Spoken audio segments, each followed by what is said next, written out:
आघाडीत लढण्याबाबत पवारांची भूमिका योग्य असं विजय वडेट्टीवार म्हणाले. भाजपचा पराभव करण्यासाठी एकत्र येण्यास आम्ही सकारात्मक आहोत.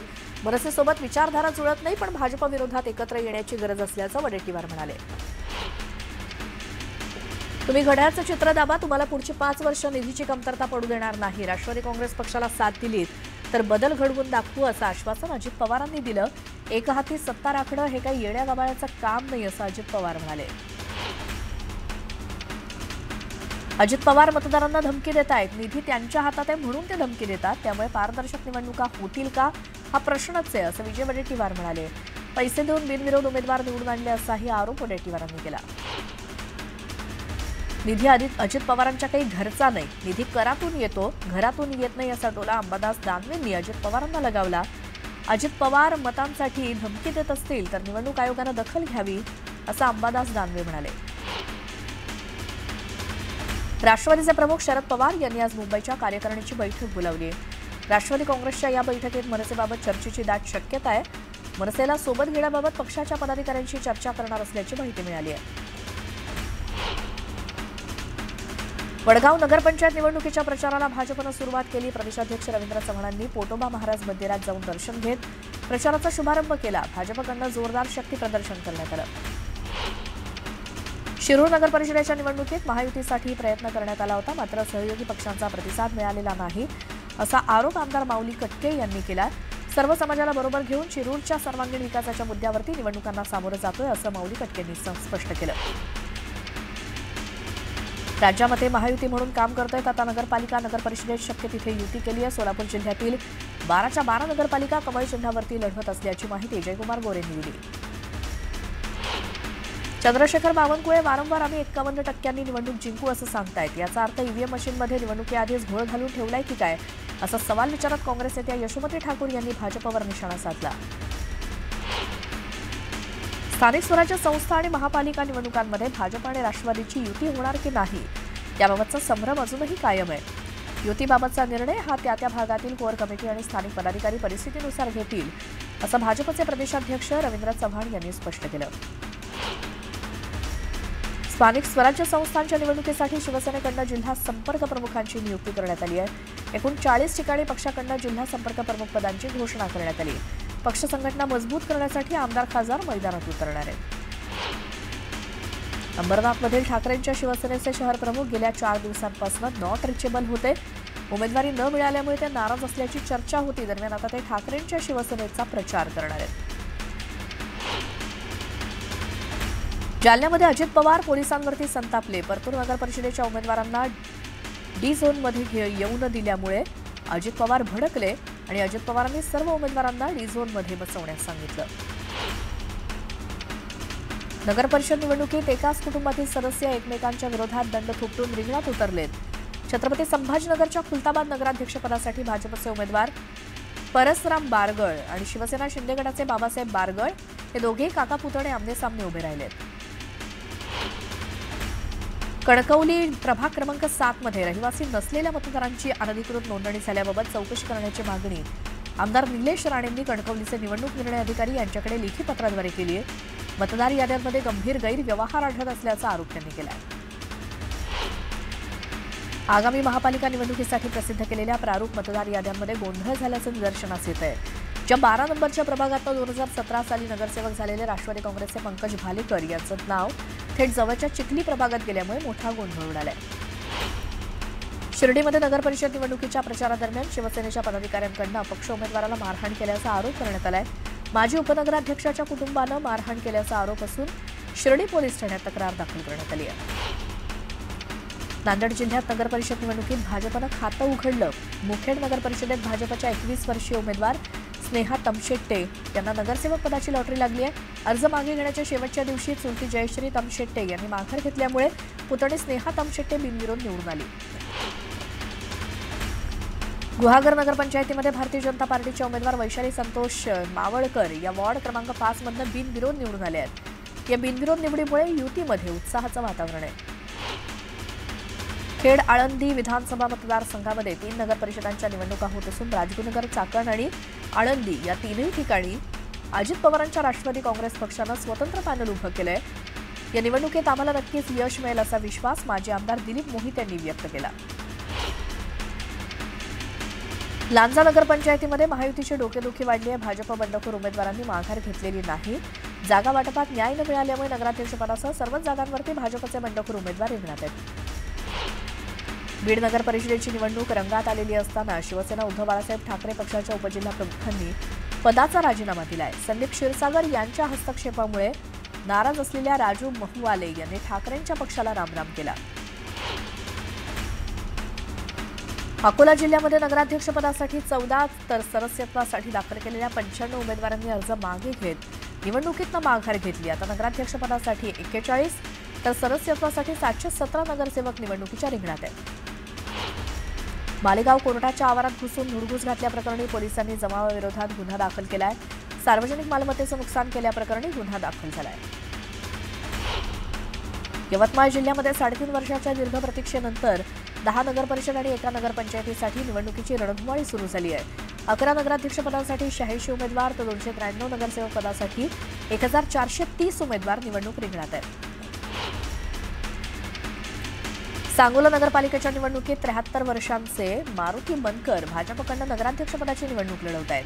2 टर्म नगराध्यक्ष राहिलेल्या 73 वर्षीय मारुती मनकर यांनी शहाजीबापू पाटील यांना आव्हान दिलंय. दौंड नगर परिषदेच्या निवडणुकीत नागरिक हित संरक्षण मंडळ विकास आघाडी भाजप अधिकृत उमेदवारांच्या प्रचाराचा शुभारंभ करण्यात आला. आमदार राहुल कुल यांच्या उपस्थितीत शहरातनं मोठं शक्ती प्रदर्शन करण्यात आलं. रॅली काढून शहरातील ग्रामदैवत श्री काळभैरवनाथ मंदिरात प्रचाराचा नारळ फोडण्यात आला. चंद्रपूर जिल्ह्यातील गडचांदूर नगर परिषदेत भाजपचे नेते निलेश ताजडे यांनी बंडखोरी करत नगराध्यक्षपदासाठी दाखल केलेली उमेदवारी कायम ठेवली आहे. त्यांची उमेदवारी भाजपचे अधिकृत उमेदवार अरुण डोहे यांच्यासाठी डोकेदुखी ठरत असली तरी भाजपचे राजुरा मतदारसंघाचे आमदार देवराव भोंगळे यांच्यासाठी आता ही निवडणूक प्रतिष्ठेची बनली आहे. नांदगाव नगर परिषदेच्या 20 पैकी शिवसेनेचे 7 नगरसेवक बिनविरोध निवडून आले आहेत. आमदार सुहास कांदे यांनी यासाठी प्रयत्न केले होते. त्यांच्या प्रयत्नाला अखेर यश आलंय. नगर परिषदेच्या 100 वर्षांच्या इतिहासात प्रथमच नगरसेवक बिनविरोध निवडून आलाय. वाशिम नगर परिषदेच्या नगराध्यक्षपदाच्या रेसमधून अनेक दिग्गजांनी आपली उमेदवारी मागे घेतली. ठाकरे शिवसेनेचे माजी उपजिल्हाप्रमुख नागराव ठेणगे तसंच माजी नगराध्यक्ष लक्ष्मणराव इंगोले यांनी निवडणुकीतनं माघार घेतली. त्यांच्या या निर्णयामुळे निवडणुकीतील स्थानिक राजकीय समीकरणांमध्ये मोठे फेरबदल होण्याची शक्यता आहे.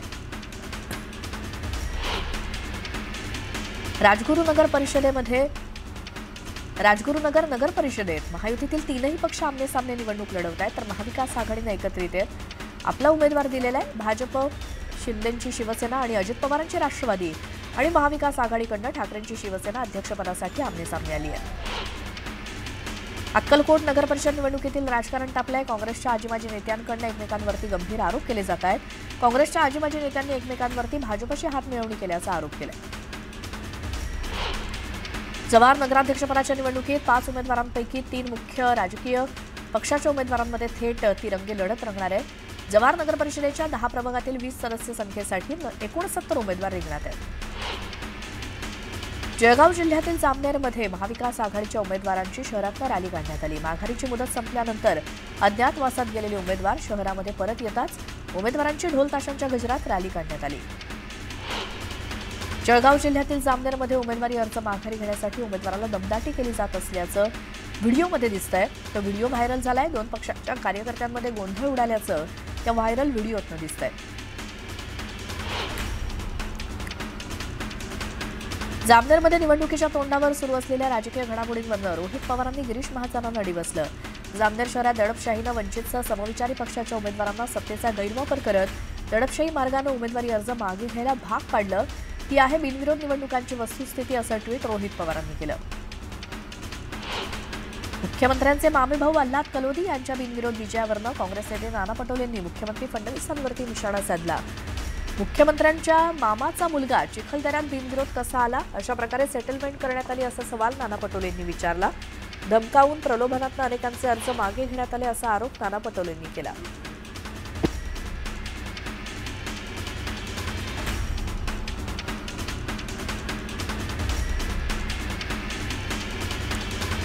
जळगावच्या धरणगाव नगरपालिका निवडणुकीमध्ये माघारीनंतर राजकीय समीकरणांमध्ये मोठा बदल झालाय। राष्ट्रवादी अजित पवार गटाच्या नगराध्यक्षपदाच्या उमेदवार पुष्पा महाजन यांनी अर्ज मागे घेतल्यामुळे आता नगराध्यक्षपदासाठी शिवसेना शिंदे गट आणि शिवसेना ठाकरे गट यांच्यात सामना होणार आहे। भुसावळ नगर परिषदेच्या सार्वत्रिक निवडणुकीत उमेदवारी अर्ज माघारीच्या शेवटच्या दिवशी भाजपचे 3 उमेदवार बिनविरोध झाले। प्रतिस्पर्धी उमेदवारांनी माघार घेतल्यामुळे निर्मल कोठारी, रमेश नागराणी आणि प्रीती मुकेश पाटील हे उमेदवार बिनविरोध झाले। भाजप कार्यकर्त्यांकडून गुलालाची उधळण करत जल्लोष करण्यात आला। नगरपालिकेच्या सार्वत्रिक निवडणुकीत जास्तीत जास्त मतदारांनी आपला मतदानाचा हक्क बजावावा यासाठी सेलू येथे मतदार जनजागृती कार्यक्रम घेण्यात आला। या अंतर्गत 20,000 स्क्वेअर फुटावरती वोट फॉर सेलू अशी भव्य मानवी साखळी उभी करून मतदारांना आवाहन करण्यात आलं। मुंबई महापालिका निवडणुकीसाठी जाहीर करण्यात आलेल्या प्रभाग आरक्षणावरती 20 नोव्हेंबर या अखेरच्या दिवसापर्यंत 129 हरकती आणि सूचना प्राप्त झाल्या। या सूचनांवरती 27 नोव्हेंबरपर्यंत निर्णय घेतला जाईल। त्यामुळे 28 नोव्हेंबरला अंतिम आरक्षण विहित नमुन्यामध्ये शासन राजपत्रात प्रसिद्ध करण्यात आलंय। मुंबई महापालिकेच्या आगामी निवडणुकीसाठी जाहीर झालेल्या प्रभाग आरक्षण सोडतीमुळे अनेक माजी नगरसेवकांचे प्रभाग बदलले, त्यामुळे अन्य प्रभाग शोधण्याची वेळ त्यांच्यावरती आली आहे। दरम्यान 13 प्रभागांचं आरक्षण यंदा सलग तिसऱ्यांदा कायम राहिलं, त्यामुळे या प्रभागातील माजी नगरसेवकांना पुन्हा निवडणूक रिंगणात उतरण्याची संधी मिळाली आहे। ठाणे, रायगड, पालघर आणि नवी मुंबई या जिल्ह्यातील नगरपालिका नगरपंचायत निवडणुकीकरता उमेदवारी अर्ज मागे घेण्याच्या शुक्रवारच्या अखेरच्या दिवशी लढतीचं चित्र स्पष्ट झालंय। बहुतेक ठिकाणी नगराध्यक्षपदांकरता बहुरंगी लढत होणार आहे। काही मोजक्या उमेदवारांनी निवडणूक रिंगण सोडलं असलं तरी मुख्य राजकीय पक्षांच्या प्रमुख उमेदवारांनी आपली उमेदवारी कायम ठेवल्यामुळे सर्व निवडणुका चुरशीच्या होणार आहेत। सिंधुदुर्गात भाजपच्या नगराध्यक्षपदाच्या उमेदवाराच्या घराच्या पत्त्यावरती बोगस मतदारांची नोंद सापडली। मुस्लिम मतदार घरात राहत असल्याची नोंद सापडली असून शिंदे सेनेचे आमदार निलेश राणे यांनी भांडाफोड करत कारवाईची मागणी केली। वडगाव नगरपंचायत निवडणुकीत प्रचाराचा जोर चांगलाच वाढला। उमेदवार घराघरात जाऊन मतदारांच्या भेटी घेत आहेत। भाजप, आरपीआय, शिंदे गटानं राष्ट्रवादी काँग्रेसला थेट टक्कर देण्यासाठी वडगाव मावळात भाजप, आरपीआय आणि शिंदे शिवसेना गटानं एकत्रित येत वज्रमूठ बांधली आहे। तळेगाव दाभाडे नगर परिषद निवडणुकीत अर्ज माघारीच्या शेवटच्या दिवशी मोठी घडामोड झाली। एकूण 32 उमेदवारांनी माघार घेतली, त्यामुळे एकत्रित 39 अर्जांची माघार नोंदली गेल्यामुळे 19 जागा बिनविरोध ठरल्या। जळगाव जिल्ह्यातील स्थानिक स्वराज्य संस्थांच्या निवडणुकीची रणधुमाळी शिगेला पोहोचली आहे। माघारीची प्रक्रिया पूर्ण झाल्यानंतर आता 16 नगरपालिका आणि 2 नगर परिषदांसाठी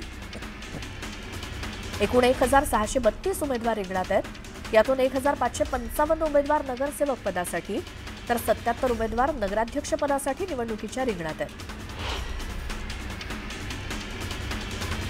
उपमुख्यमंत्री अजित पवारांची सभा उधळून लावण्याचा इशारा देणारे छावा संघटनेचे प्रदेशाध्यक्ष विजयकुमार घाडगे पाटील यांना लातूर पोलिसांनी ताब्यात घेतलं।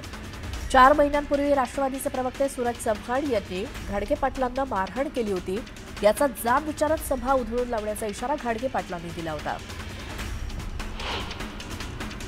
परिवहन मंत्री प्रताप सरनाईक यांनी सोलापुरात एसटी स्टँडवरील सार्वजनिक शौचालय, हॉटेलचे किचन तसंच पाणपोईची पाहणी केली। अस्वच्छतेवरनं मंत्री प्रताप सरनाईक यांनी एसटीच्या अधिकाऱ्यांना फैलावर घेतलं।